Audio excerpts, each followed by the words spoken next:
전능하신 하나님, 대한민국을 지키시고 한국교회를 지키시며 성도들을 축복하여 주시옵소서.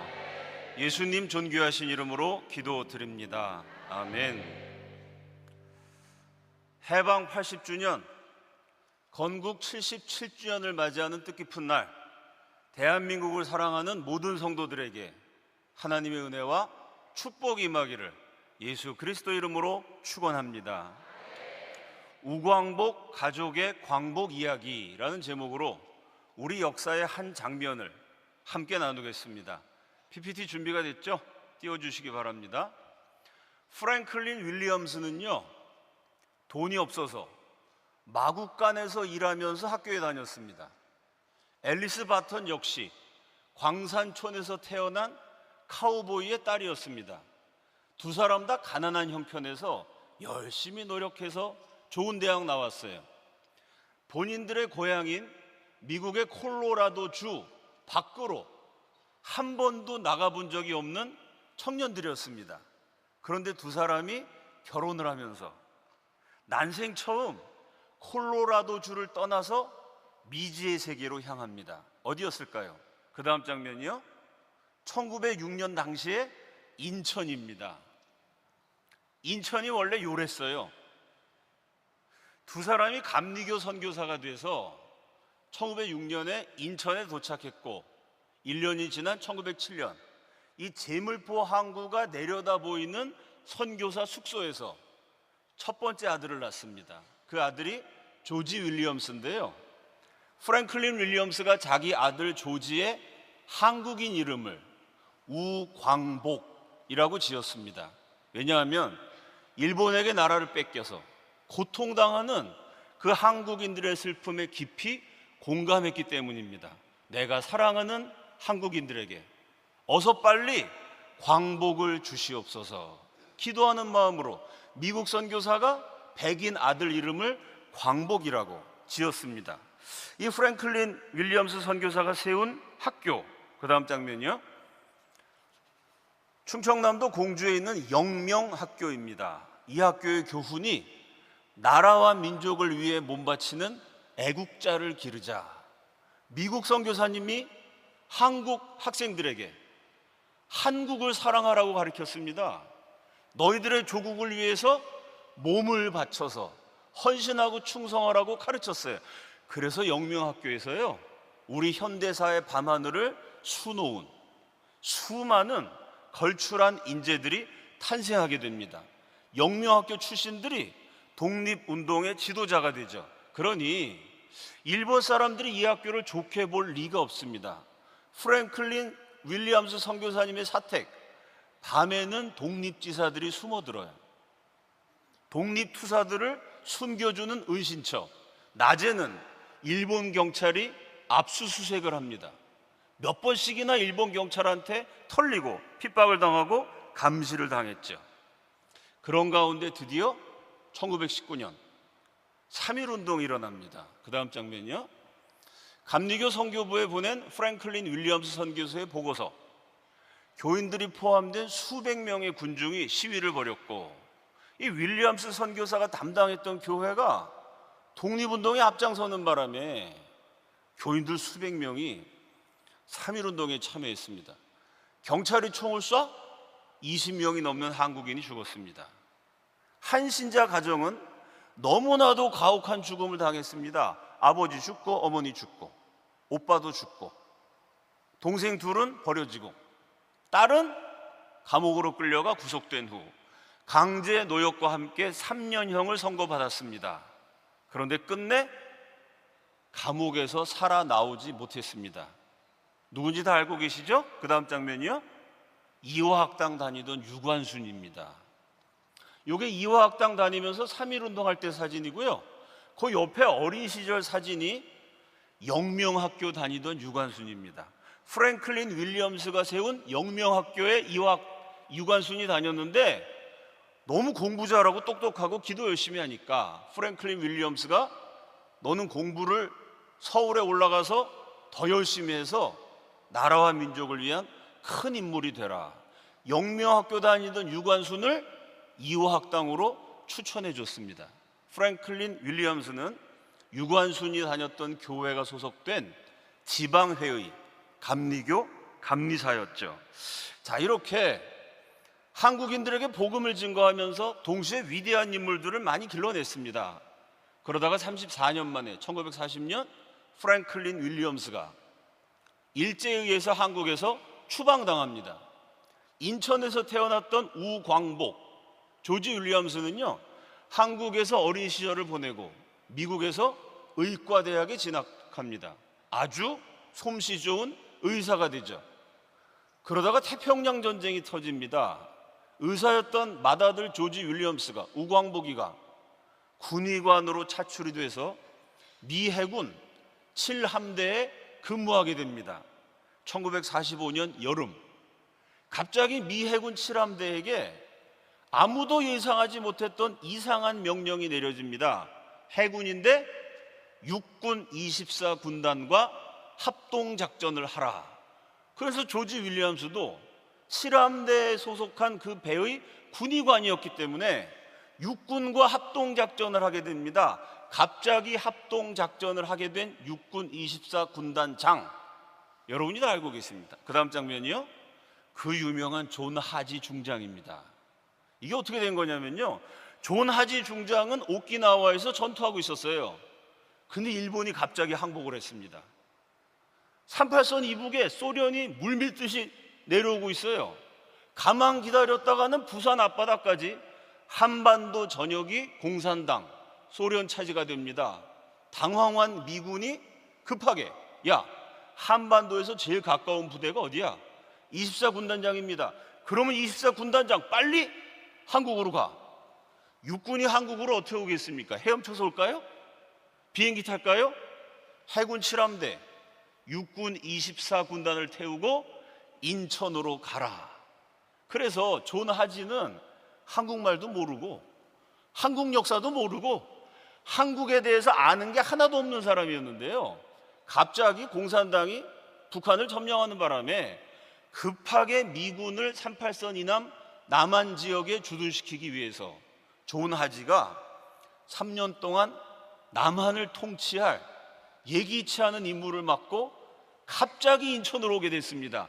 그 존 하지를 태운 배의 군의관으로 조지 윌리엄즈도 우연히 갑자기 예기치 않았는데 자기가 태어난 도시 인천으로 20여 년 만에 다시 돌아오게 됩니다. 그 다음 장면이요, 1945년 9월 8일 이 군복을 입은 조지 윌리엄스, 한국 이름 우광복이 인천에 도착했습니다.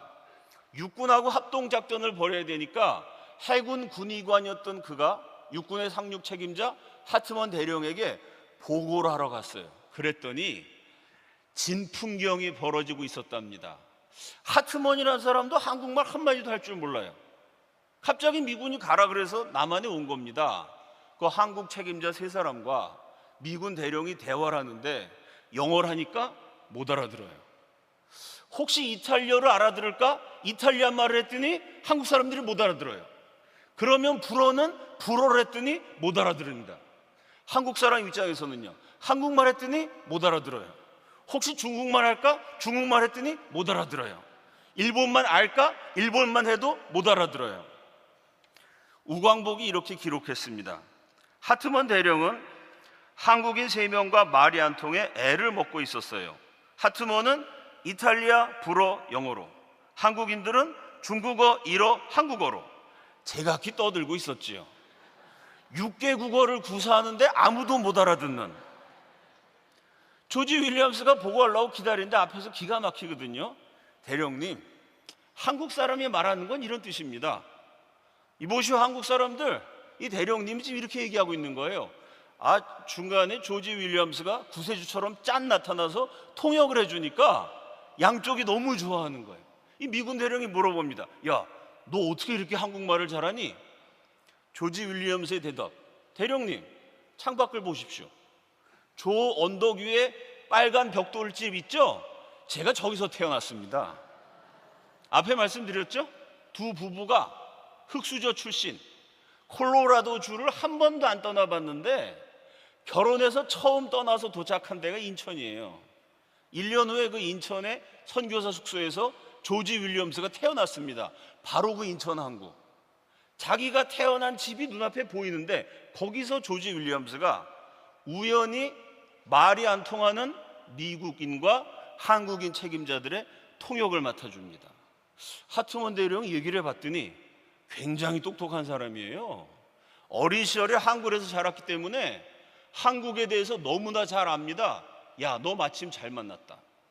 존 하지 중장에게 추천을 해요. 존 하지 중장도 갑자기 3년 동안이나 한국을 통치하게 됐는데 이게 아무것도 몰라서 곤란하거든요. 이 사람 믿을만하다. 조지 윌리엄스가 5개월 동안 미 군정 최고 지도자 존 하지 중장의 특별 보좌관으로 비서실장 역할을 합니다. 그러면서 자기 아버지, 꿈에도 그리운 한국을 위해서 기도하고 있었던 프랭클린 윌리엄스 선교사를 한국으로 모셔옵니다. 한국 이름으로 우리암, 우광복, 그 두 부자가 소용돌이 치던 80년 전의 대한민국 해방 정국에 갑자기 중요한 역할을 하는 인물로 등장하게 되죠. 그 당시의 한국 상황은 어땠을까요? 오늘부터 80년 전 서울 종로 네거리, 서울 시내 곳곳에요 플랜카드가 나부끼고 있었습니다. 그 다음 장면이요. 80년 전 1945년 8월 16일 서울 한복판 종로 네거리에 붙은 플랜카드. 근로대중의 위대한 지도자 박헌영 선생은 어서 나와 우리를 지도해달라.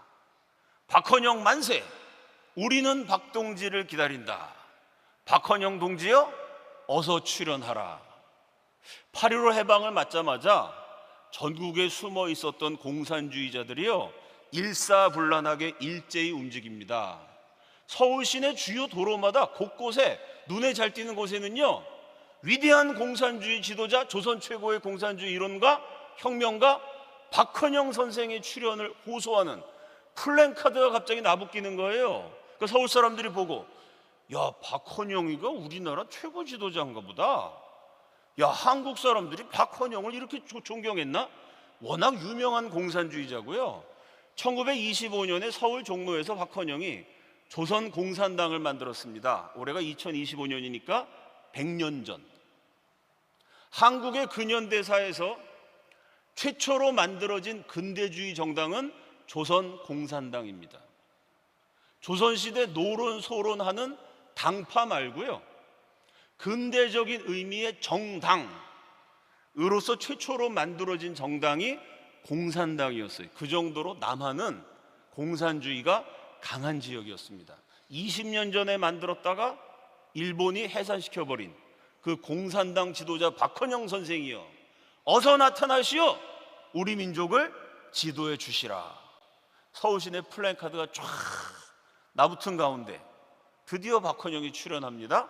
그 다음 장면이요. 전라남도 광주에 숨어있던 박헌영이 8월 19일 서울로 올라옵니다. 화려하게 서울 입성한 다음에 8월 20일 조선공산당 재건위원회를 만들어요. 9월 14일 조선인민공화국을 선포합니다. 이제 우리 민족의 힘으로 나라를 세우자. 우리의 나라는 조선인민공화국이다. 말은 그럴싸한데 사실상 공산당이 배후 조종하는 공산주의 국가의 수립을 획책합니다. 자, 이렇게 한국은 공산당 천하였어요. 이 공산주의를 막을 수 있는 유일한 인물 이승만 역시 미국의 공산주의자들에 의해서 차단당했습니다. 미국의 외교를 담당하는 국무성에 소련 간첩들이 득실득실했습니다. 그 간첩들의 설득을 받아서 국무장관 애치슨이 이승만의 귀국을 막았어요. 그 다음 장면이요. 그게 이제 미국의 기밀 문서들이 다 해제가 돼서 2011년 중앙일보에서 보도했습니다. 애치슨 국무장관이 공산주의자들의 설득에 넘어가 이승만을 싫어해서 귀국을 막았습니다. 이런 위태로운 상황에서 최고 지도자 하지의 비서실장 역할을 한 조지 윌리엄스의 정치 노선, 그 사람은 어떤 사람이었을까요? 이 프랭클린 윌리엄스가요, 1925년 정도에 조선공산당이 만들어질 무렵에 조선에 와 있었던 선교사들의 기록을 보면요, 저 금강산 밑에 있는 산골 마을에도 이미 공산당들이 출현했습니다. 공산당이 없는 지역이 없었어요. 그 프랭클린 윌리엄스가 아들한테 늘 한탄을 했습니다. 조선 사람들이 너무 가난하다 보니까 먹을 게 없어서 공산주의자들이 똑같이 나누어 줍니다. 다 퍼줍니다.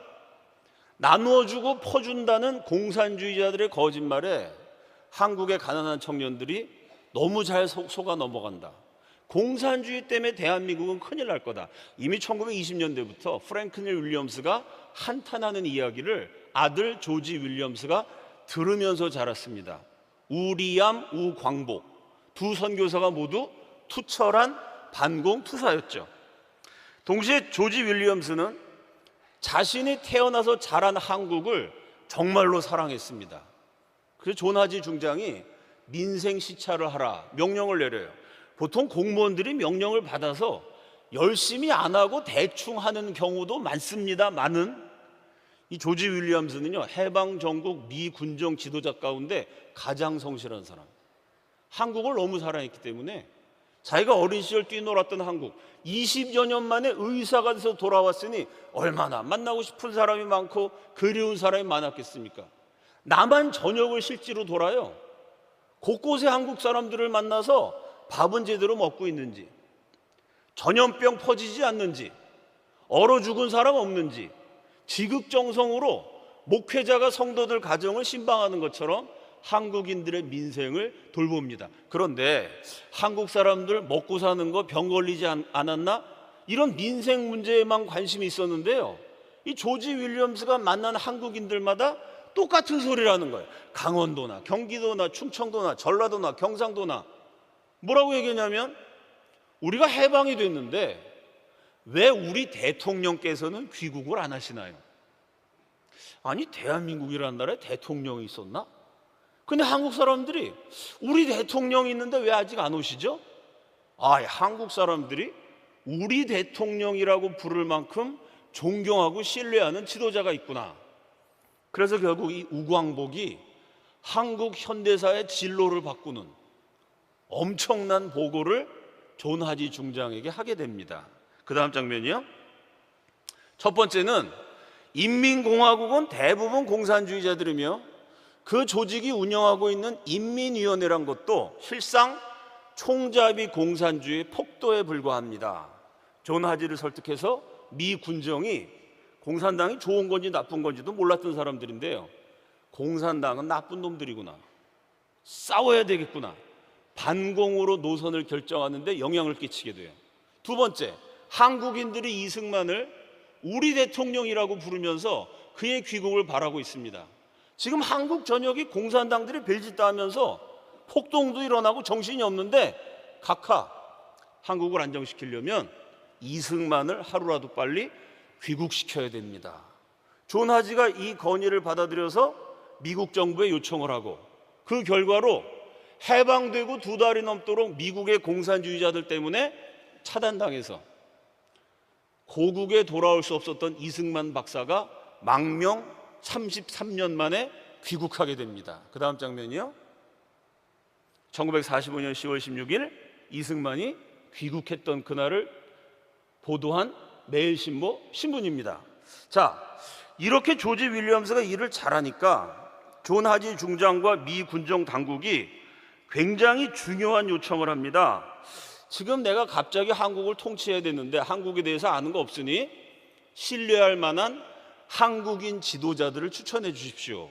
그래서 우리암 우광복, 프랭클린 윌리엄스, 조지 윌리엄스 두 부자가 머리를 맞대고 누구를 추천할까 고민을 하게 됩니다. 그리고 함께 한국에서 한국의 독립운동을 지원하면서 선교 활동을 펼쳤던 언더우드를 비롯한 수많은 선교사들과 의논을 하게 돼요. 여러분, 선교사들의 의논에서 인재를 추천했으면 불교인일까요? 기독교인일까요? 통일교일까요? 기독교일까요? 신천지일까요? 기독교일까요? 미 군정 최고 지도자 50명 가운데 35명이 기독교인 인재들로 채워지게 됩니다. 이게 우리 역사에 엄청난 영향을 끼쳐요. 45년 해방 맞이했을 때 기독교인은 1%였습니다. 38선 이남, 오늘날의 대한민국은 공산당 천지였어요.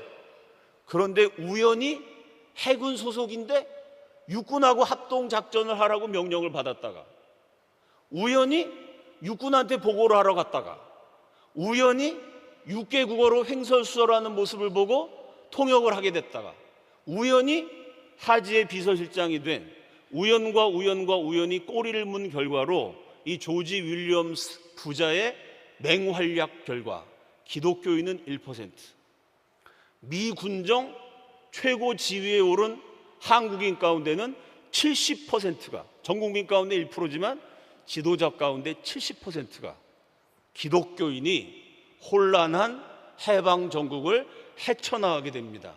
그 기독교인들은 당연히 공산당하고는 싸워야 된다. 반공 수사들이었어요.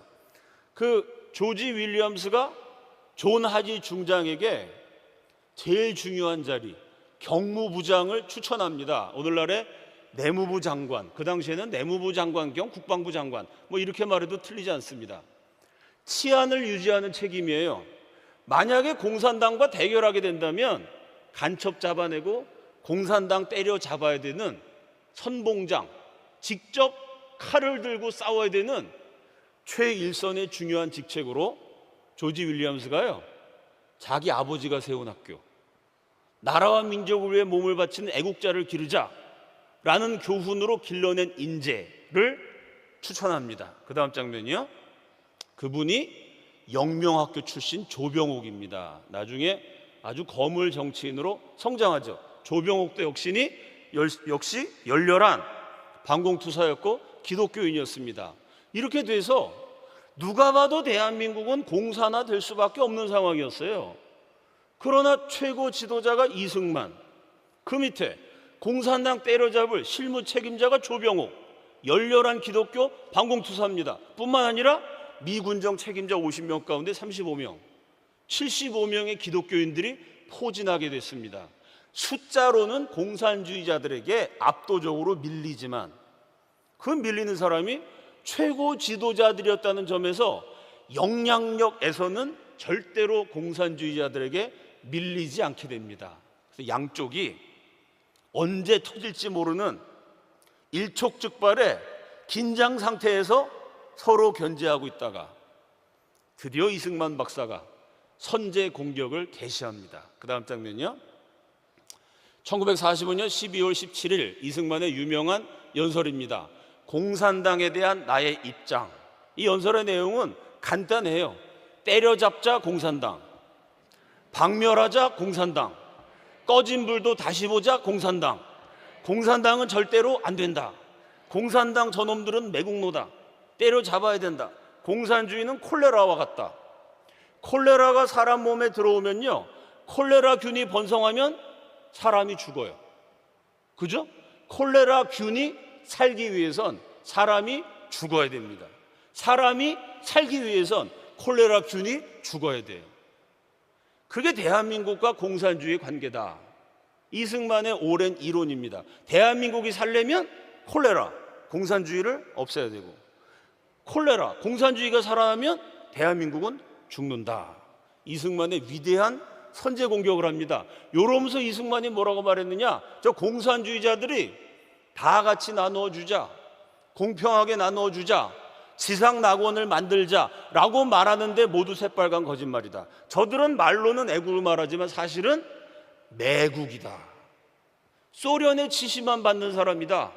지금도 대한민국에 이 인간들이 우리 국민의 지시를 받는 건지 중국의 지시를 받는 건지 저 북조선에 계신 장군님 어버이 수령의 지시를 받는 건지 가끔 우리 모두가 헷갈릴 때가 있지 않습니까? 공산주의 한 사람 그렇게 매국으로 갈 수밖에 없어요. 이념의 노예가 되어버렸기 때문에. 저 사람들이 애국을 말하지만 사실은 매국이다. 소련 지령받는 놈들이다. 공산주의자는 매국노다. 나라 팔아먹는다. 이러고 이승만이 연설에서 강력하게 주장을 해요. 그 박헌영이가 파시스트 이승만 박사의 주장을 반박함. 이러고 또 박헌영이가 반대 연설을 하는데 이승만이 연설을 훨씬 잘했기 때문에 국민들이 이승만 말을 듣기 시작합니다. 그래서 이승만은 공산주의가 매국노라 그러고 박헌영은 아니라고 우리야말로 애국자라 그럽니다. 이렇게 양쪽이 치열하게 싸우고 있었던 1945년 12월에 여러분이 잘 아시는 것처럼 모스크바 삼상회의라는 게 열립니다. 소련 수도 모스크바에서요, 세 강대국 외무부 장관이 회담을 하면서 한국을 5년 동안 신탁 통치를 한다라고 발표하게 되죠. 36년 동안 우리가 노예로 살다가 해방을 맞았는데 5년 동안 더 강대국의 지배를 받아라. 이걸 우리 국민들이, 우리 민족이 용납을 할 수가 없었어요. 이승만과 기독교 지도자들을 일제히 신탁 통치를 반대합니다. 박헌영과 조선공산당도 그 사람도 조선 사람들이거든요. 해방을 원했고 광복을 원했죠. 그 처음에는 우리도 신탁 통치 반대한다 라고 박헌영이 말했다가 헷갈리기 시작한 거예요. 이거 내 마음대로 안 되는데 수령님의 지시를 받아야지. 스탈린 대원수님은 뭐라고 말씀하실까? 요게 궁금해서 처음에는 조선공산당도요 반탁이었어요. 신탁 통치 반대한다 그랬다가 내 마음대로 하면 혼나니까 숙청될까 봐 무서워서 밤에 몰래 38선을 넘어갑니다. 북한에 올라가고 김일성이를 만나요. 소련 대사관에 가서 소련 지시를 내리는 책임자들을 만납니다. 그래서 소련의 방법이 신탁 통치를 찬성해라. 이 지시를 받고 박헌영이가 북한 몰래 가서 지시받고 돌아와서 우리 조선공산당은 찬탁이다. 신탁 통치를 찬성한다. 우리 조선은 강대국들의 관리를 계속해서 받아야 된다. 이러니까 우리 일반 백성들이 딱 볼 때요, 이승만 박사가 저놈들은 매국노, 나라 팔아먹는다. 박헌영은 우리는 매국노가 아니다. 결론은 강대국의 지배를 계속 받아야 된다. 우리는 강대국의 지배를 받는 것을 사랑하는데 매국노는 아니다. 우리 국민들의 뇌가 약간 헷갈리겠죠. 강대국 지배를 받는 걸 좋아하는 사람이 애국자인가? 이건 아니지. 결국 이승만의 선제 연설과 그 뒤에 따르는 신탁 통치, 반탁의 신탁이냐 반탁이냐 극렬한 투쟁의 와중에서 우리 국민들이 이승만 박사의 말씀이 옳다. 저놈들은 강대국한테 지배받아도 좋겠다고 말한 놈들이니까 공산주의자들은 나라 팔아먹는 매국노다. 이걸 깨닫게 돼서 대한민국 국민 전체가 일어나서 치열하게 싸우게 됩니다. 그 결과로 대한민국이 누가 봐도 공산화 될 수밖에 없는 나라였는데요, 기독교 자유민주주의 국가로 건국됩니다. 자, 이런 엄청난 역할을 남겼던 조지 윌리엄스, 그 아버지 프랭클린 윌리엄스 가족에 정말 깊은 아픔이 있었습니다. 이 프랭클린 윌리엄스가 아들 셋을 낳고 딸 하나를 낳았어요. 딸바보였습니다. 올리브라는 딸아이를 정말 사랑했고, 조지 윌리엄스도 자기 하나밖에 없는 여동생을 정말 예뻐했습니다. 이 올리브 윌리엄스가 7살 때 기관지염에 걸려요. 기관지염이라는 게 미국 같으면 동네 병원 가서 주사 한 방 맞고 약 하나를 먹으면 나을 수 있습니다. 그런데 그 당시 조선에는 동네에 병원이 없었어요. 의사도 없었습니다. 죽을 병이 아닌데 약도 없고 의사도 없으니 그냥 집에서 앓다가 올리브 윌리엄스가 7살에 죽어요. 자기 아버지가 세운 학교, 영명학교 뒷동산에 묻힙니다. 오빠였던 조지 윌리엄스가 10살이었는데 2살 어린 여동생이 어제까지 같이 뛰놀고 재밌게 예뻐했는데 갑자기 싸늘한 시체가 돼서 묻혔어요. 우리 집 가까이 병원만 있었더라도, 우리 집 근처에 의사만 살고 있었어도 내 여동생이 죽지 않았을 텐데 10살짜리 소년이 그게 한이 됩니다. 그래서 의과대학에 진학했던 거예요. 이분이 아주 대단한 의사가 됩니다. 흥미로운 게 조지 윌리엄스가 얼마나 양심적인 사람이었냐면요, 담배 피면 폐암을 유발할 수 있다. 담배 피는 사람이 자꾸 암 걸려 죽으니까 지금은 그게 상식처럼 돼 있지만 그 전까지는 과학적으로 입증이 안 됐어요. 그래서 담배 피던 사람이 자꾸 암 걸려 죽으니까 미국 국민들이 제약회사한테 컴플레인을 자꾸 걸어요. 그러니까 제약회사에서 열받아가지고 의학기관에 의뢰를 합니다.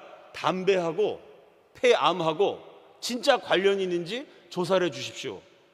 제약회사가 조사를 의뢰했으면 대부분 연구기관들이 제약회사의 후원을 받으니까 제약회사에 유리하게 관련이 없습니다. 뭐 이런 쪽으로 연구 결론이 나올 거라고 뻔할 뻔짜라고 대부분 생각하고 있었어요. 근데 연구단체가 뭐라고 발표했냐면 폐암과 흡연은 밀접한 관련이 있습니다. 이래버렸습니다. 그 오늘날 담배 많이 피우면 폐암 걸린다. 전 세계적인 상식이 됐죠. 담배값에도 문구가 적혀 있지 않습니까? 바로 그 업적을 이루신 분, 담배 많이 피면 폐암을 유발할 수 있다는 것을 의학적으로 입증한 최초의 위대한 의사가 우광복, 이승만의 귀국을 도와줬던 바로 그분 조지 윌리엄스입니다. 의사로서도 대단히 뛰어났다는 얘기죠. 이분이 버지니아 종양의과대학을 설립하고 의과대학 총장까지 지내셨어요. 1994년에 87세를 일기로 세상을 떠납니다.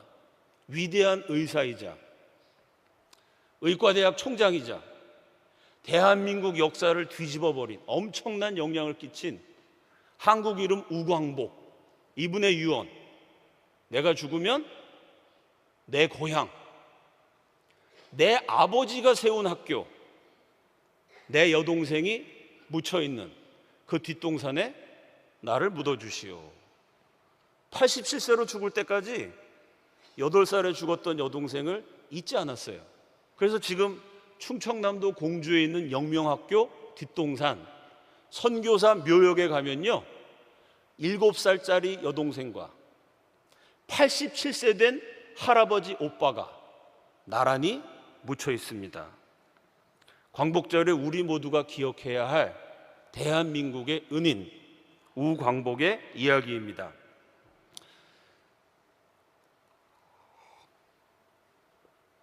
우리나라 현대사에는 비슷한 패턴이 반복됩니다. 계획하지 않았는데, 의도하지 않았는데 갑자기 우연히 뜻밖의 지나가다가 일어난 일이 너무 많아요. 1919년 이승만이요, 필라델피아의 문구사에서 우연히 유태교 랍비를 만납니다. 이승만이 문구사에서 만난 랍비랑 같이 단체를 만드는데 그 단체를 통해서 메가더 장군을 만나게 돼요. 우연히 만난 메가더가 인천 상륙작전을 일으켜서 대한민국을 구출합니다. 오늘 말씀드린 것처럼 1945년에 미 해군 7함대 소속이었던 우광복이가 갑자기 육군 24군단과 합동작전을 펼치라는 명령을 받습니다. 우연히 육군 대령에게 보고하러 갔다가 통역을 하게 돼요. 그래서 우연히 존 하지 중장의 비서실장 역할을 하고 그 우광복의 맹활약에 의해서 남한의 기독교인은 1%였지만 미 군정 최고 지도자 70%를 기독교인들이 장악하는 공산주의를 막아내는 엄청난 역사가 우연과 우연과 우연을 통해서 일어납니다. 1950년 12월에 미군 알몬드 사령관이 한국 해병대 사령관을 방문을 합니다. 그곳에서 우연히 현봉학이라는 의사를 만나요. 한국 의사인데 영어를 잘하니까 너무 마음에 들어가지고 신현준 해병대 사령관에게 간청을 합니다. 저 사람 좀 빌려달라고. 내가 함경도에서 흥남에서 작전을 해야 되는데 영어도 잘하고 한국말도 잘하는 사람 필요하니까 현봉학 씨를 스카우트해서 쫄라서 강제로 뺐다시피 해서 데려갑니다. 그 현봉학 선생이 흥남 철수 작전을 건의하고 현봉학의 건의를 받아들여서 알몬드 사령관이요 98,100명의 우리 북한 동포들을 구출하는 전쟁사에 빛나는 휴머니즘 흥남 철수 작전을 단행합니다. 이승만이 메가더를 만난 것도 우연이고 하지가 윌리엄스를 만난 것도 우연이고 흥남 철수 작전, 인천 상륙 작전 일어난 게 전부 다 우연입니다. 사랑하는 여러분, 우리 현대사는 길에서 만난 역사입니다. 지나가다가 만난 역사입니다. 우연과 우연이 꼬리를 물어서 기적이 일어난 역사입니다. 어떻게 이런 엄청난 사건들이 우연을 통해서 가능해졌을까요? 하나님이 대한민국을 사랑하셨기 때문입니다. 하나님이 우리 민족을 축복하시기를 원하셨기 때문입니다. 하나님이 우리 민족을 좌우지간 살려주시려고 그러는데, 감사합니다.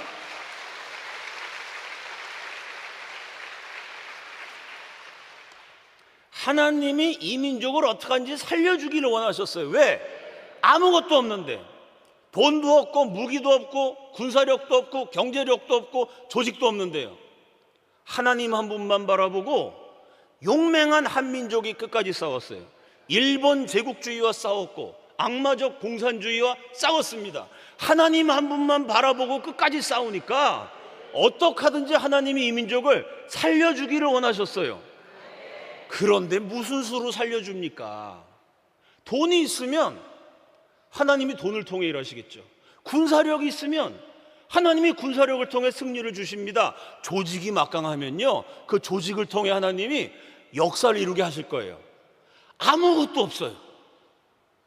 뭐 의지할 만한 건덕지가 아무것도 없으니, 아무것도 없는 민족을 하나님이 축복을 하시려니까 이 민족을 도와줄 은인들을 붙여주셨습니다. 어떻게 붙여주시죠? 기업이 있으면 기업을 통해 붙여주시고, 군대가 있으면 군대를 통해 붙여주시고, 조직이 있으면 조직을 통해 붙여주시는데, 좌우지간 아무것도 없어. 너무나 순수해, 깨끗해. 주머니가 정말 깨끗하고 순수한, 아무것도 가진 것 없는 민족에게 그 민족을 살려줄 하나님의 사람들을 붙여주시려니까요. 어떻게 붙여주십니까?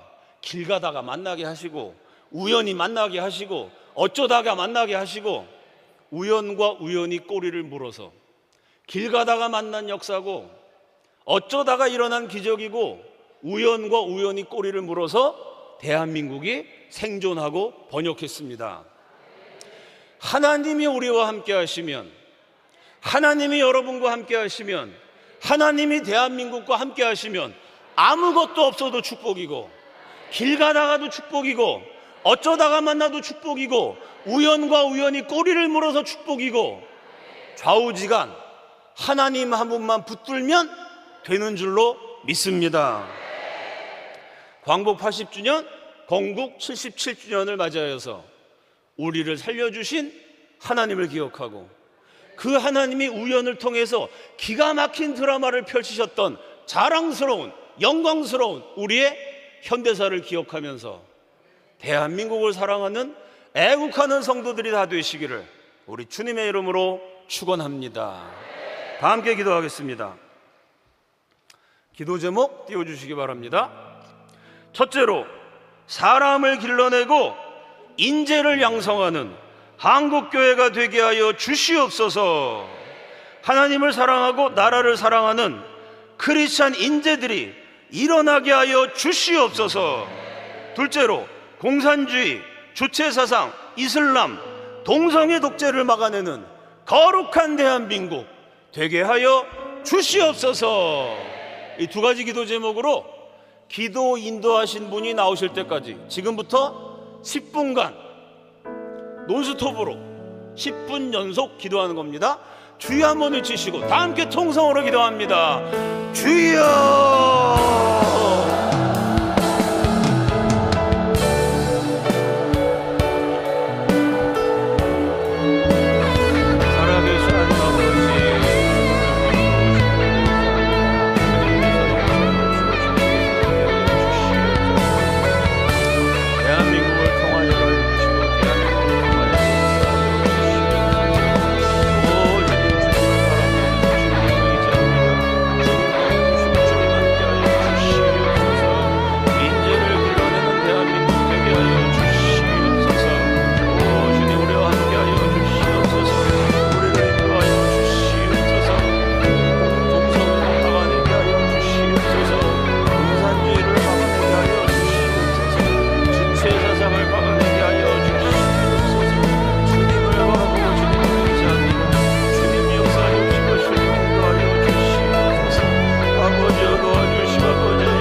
아버지여 역사하여 주시옵소서. 아버지여 인도하여 주시옵소서. 대한민국의 사람을 밀어내게 하여 주시옵소서. 한국교회가 인생을 역사하게 하여 주시옵소서. 하나님을 사랑하고 나라를 사랑하고 그렇지 않은 인재들을 일어나게 하여 주시옵소서. 공산주의와 싸워 이기게 하여 주시옵소서. 주체 사상과 싸워 이기게 하여 주시옵소서. 이슬람을 막아내게 하여 주시옵소서. 동성애 문제를 막아내게 하여 주시옵소서. 아멘. 주여 믿습니다. 주님께서 역사해 주시고 주님께서 능력 가운데 인도하여 주시옵소서. 주여 믿습니다. 주님 도와주시고 주님 역사해 주시고 주님 함께하여 주시옵소서. 주님을 바라보고 주님으로 의지합니다.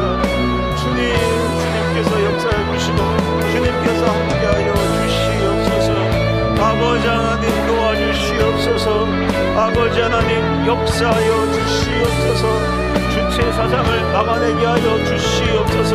이슬람을 막아내게 하여 주시옵소서. 오 주님을 바라보고 주님으로 의지합니다. 주여 역사해 주시고 주여 인도하여 주시옵소서. 아버지의 권능 가운데 역사하여 주시옵소서. 오 주님을 바라보고 주님을 의지합니다. 주여 역사해 주시고 주여 함께하여 주시옵소서. 주님을 바라보고 주님을 의지합니다. 아버지 하나님 고난 가운데서 이민족을 기억하여 주시고 대한민국을 기억하여 주시고 이 땅의 백성들을 기억하여 주시고 한국교회를 기억하여 주시옵소서. 나라와 민족을 위하여 부르신다 성도들의 모든 기도를 응답하여 주시옵소서. 주님께서 권능으로 역사하여 주시옵소서. 오 주님께 마음을 다하여 기도합니다. 아버지여 도와주시고 아버지와 함께하여 주시옵소서. 아버지 하나님 주님을 바라보고 주님을 의지합니다. 주님 역사하여 주시옵소서. 주님 인도하여 주시옵소서.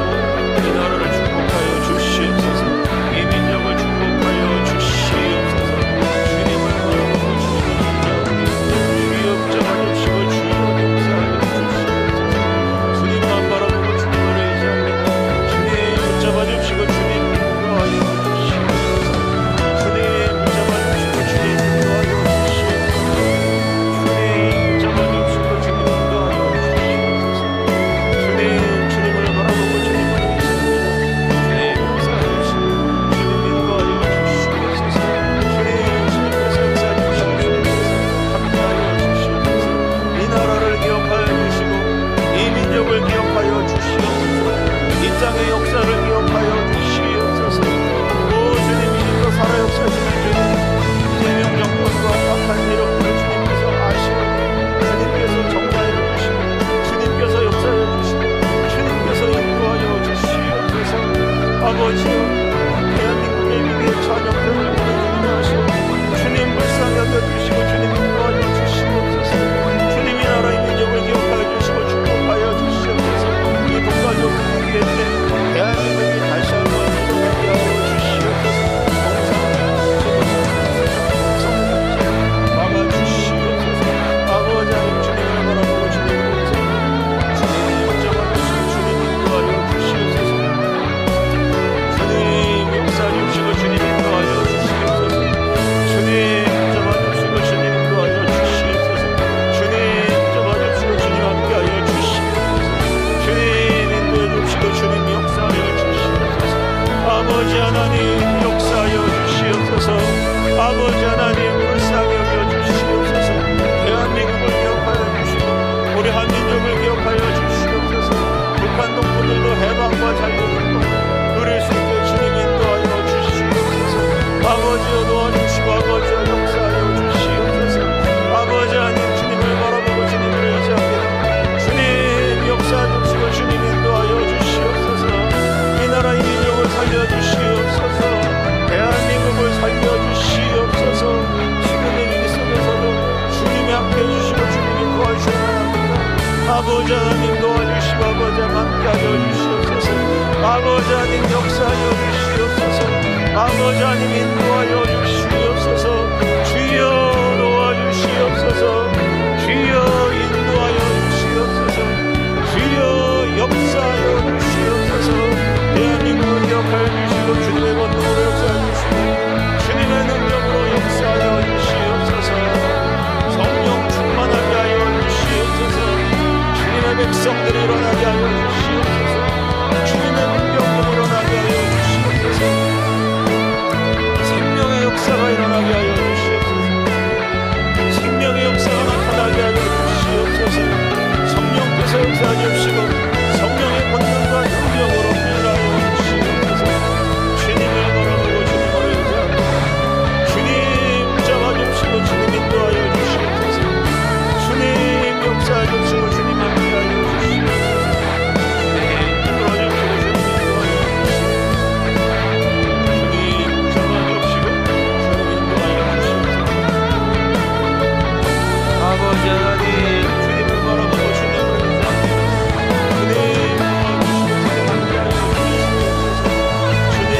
감사드리며 이 모든 것 우리 주 예수 그리스도 이름으로 기도드리옵나이다. 아멘.